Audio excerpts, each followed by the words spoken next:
Hi friends, Wednesday morning. Sorry, நேற்று டே கொஞ்சம் தப்பாக சொல்லிட்டேன். டியூஸ்டே வெனஸ்டேன்னு சொல்லிட்டு. இன்றைக்கி காலையில் பார்த்தீங்கன்னா கொஞ்சம் க்ளீனிங் ஒர்க் இருந்தது. மார்னிங்கே பிரேக்ஃபாஸ்ட் வேலையெல்லாம் முடிச்சுட்டு ஜாமான் எல்லாம் வாஷ் பண்ணிவிட்டு க்ளீனிங் ஒர்க் ஸ்டார்ட் பண்ணிட்டேன். நான் பார்த்தீங்கன்னா இந்த பெட் கவர், பில்லோ கவர் 10 நாளைக்கு ஒரு டைம் மாற்றிட்டே தான் இருப்பேன். இருந்தாலுமே என்னுடைய பசங்க பில்லோ கவர் மட்டும் அவ்வளோ ஒரு அழுக்காக்கிடுவாங்க. இன்றைக்குமே நான் பெட் கவர், பில்லோ கவர் எல்லாமே ரிமூவ் பண்ணி வாஷிங்க்கு போட்டுட்டு வேறு கவர் சேஞ்ச் பண்ணி விட்டுட்டேன். நம்ம வீட்ல பார்த்தீங்கன்னா, டெய்லியுமே கிளீன் பண்ற மாதிரி தான் இருக்கும். இருந்தாலுமே இந்த டஸ்ட் எங்கேருந்து தான் வரும்னு தெரியாது. குறிப்பா பார்த்தீங்கன்னா, இந்த பீரோ மேல, டிவி கிட்ட, இந்த ஃப்ரிட்ஜ் மேலலாம் டஸ்ட் இருந்துட்டே தான் இருக்கும். டெய்லி கிளீன் பண்ற மாதிரி தான் இருக்கும்.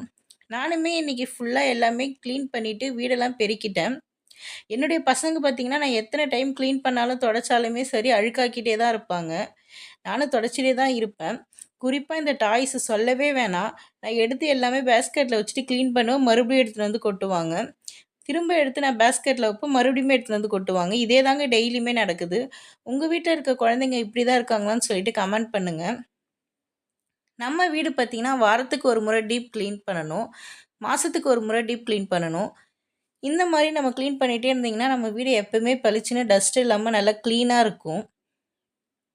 நான் இந்த கிளீனிங் வேலை கொஞ்சம் எல்லாமே முடிச்சுட்டு, கொஞ்சம் மாவு அரைக்கிற வேலை இருந்தது.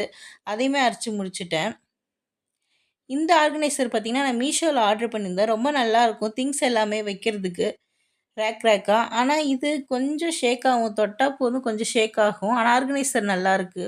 கிளீனிங் வேலையெல்லாம் முடிச்சுட்டு வீட பெருக்கிட்டு ஈவினிங் போல மீன் குழம்பு தான் வச்சிருந்தேன்.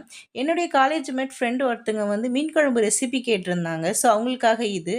நம்ம புளி, உப்பு எல்லாமே போட்டு ஊற வச்சு புளி கரைச்சி எடுத்துக்கணும். அதில தேவையான அளவு மிளகாய்த்தூள் போட்டுக்கணும். ஒரு கடாயில ஆயில் ஊத்தி ஹீட் பண்ணிக்கணும். ஹீட் ஆன உடனே 1 ஸ்பூன் வெந்தயம் போட்டு வதக்கணும். நெக்ஸ்ட்டு 1 ஸ்பூன் வடகம் போட்டுக்கணும். அதுக்கப்புறம் 10 பல் பூண்டு போட்டுக்கணும். 2 வெங்காயம், 2 பச்சை மிளகா, 3 தக்காளி, தேவையான அளவு கருவேப்பிலை, கொத்தமல்லி போட்டு நல்லா வதக்கிக்கணும். 1 ஸ்பூன் மஞ்சத்தூள், 1 ஸ்பூன் காரத்தூள், தேவையான அளவு சால்ட் எல்லாமே போட்டு நல்லா வதக்கிக்கணும்.